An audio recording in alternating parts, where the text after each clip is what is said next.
والسلام على أشرف الأنبياء والمرسلين وعلى آله وصحبه أجمعين. Pertama-tama di awal langkah yang paling utama, marilah kita sama-sama memanjatkan puji beserta syukur atas kehadiran Allah Subhanahu wa Ta'ala, yang mana oleh Allah yang kalian diberi kepada katanya beribu-ribu nikmat. Di antaranya adalah nikmat iman dan nikmat Islam. Dan selawat beriring dengan saya kita yang berdoakan kepada baginda besar, yakni Nabi Muhammad sallallahu alaihi wasallam, yang mana dengan lahirnya beliau berubahlah akhlak manusia yang dulunya jahiliyah, sekarang Islamiyah. Dan kata-kata iman wal ikraman saya kepada gaya Jumala, dan kata-kata iman wal ikraman saya kepada guru-guru yang sungguh berguru atau malam, dan dewan-dewan juri yang adil dan bijaksana dalam menilai saya. Jadi dalam upaya mukadimah ini dan terutama dalam pidato saya yang berjudul Celaan Dunia.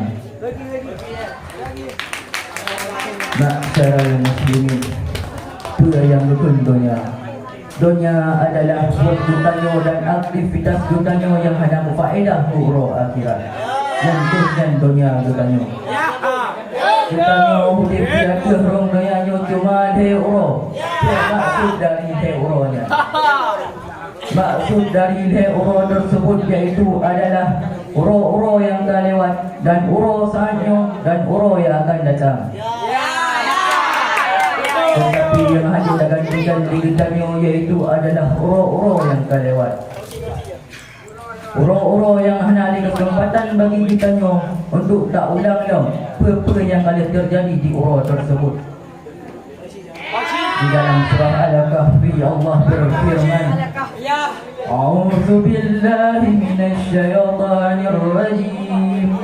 Bismillahirrahmanirrahim. Al-malu wal banuna hayawati dunya wal baqiyatu salihati khairun inda rabbaka sawaban wa khairun amala.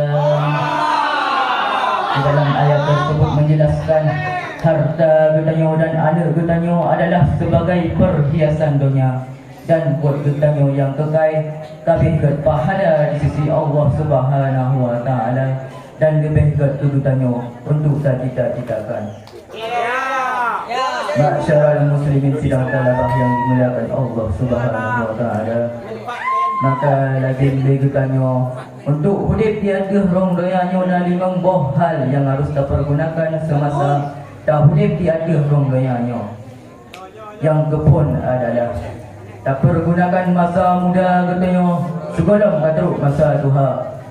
Dan yang kedua, tak pergunakan harta katanya bak jalan janggut sebelum hartanya dijok pulang di Allah Subhanahu wa Ta'ala.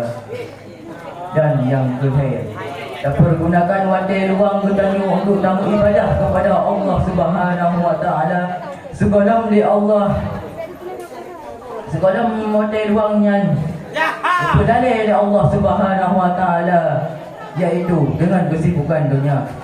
Dan yang kedua, tak pergunakan waktu masa kebisi haji Allah Subhanahu wa Ta'ala untuk takut amalan yang gerizah oleh Allah Subhanahu wa Ta'ala sebelum oleh Allah. Lebih cobaan kepada getanyo yaitu dengan kebisi sakit.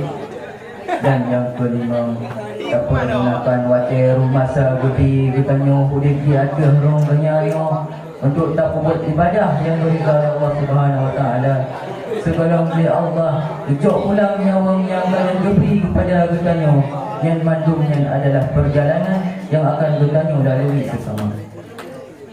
Di dalam hadis bihna kepegah, hubudun yaral sekulli fati'ati fa'alaika bi'idradi anha. cinta getanyo kepada dunianyo pangkai segala dosa, maka harus beli getanyo untuk dapat berpaling daripada dunia.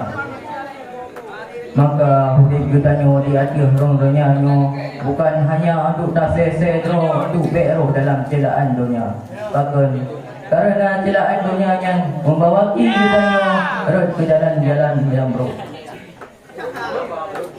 Maka dari syarahan yang disampaikan, ia tajuk kesimpulan bahawa dapat gunakan hidup getanyo untuk awak akhirat dengan takwa bekal yang saleh dan amalan yang diterima di sisi Allah Subhanahu wa taala, karena Allah yang berbenci kepada dunia. Sesungguhnya Allah hendak menciptakan makhluk yang lebih benci daripada dunia. Bahkan di Allah Subhanahu wa taala membuatnya kepejian dunianya dengan hana kekala. Wabillahi taufiq.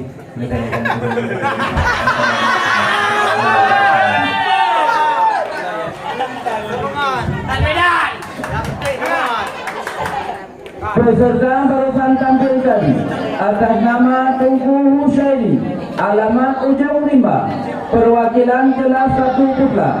Dengan berhasilnya peserta tadi, maka berhasillah pidato bahasa Aceh tingkat kelas 1, kelas 2 dan kelas 3. Kemudian kita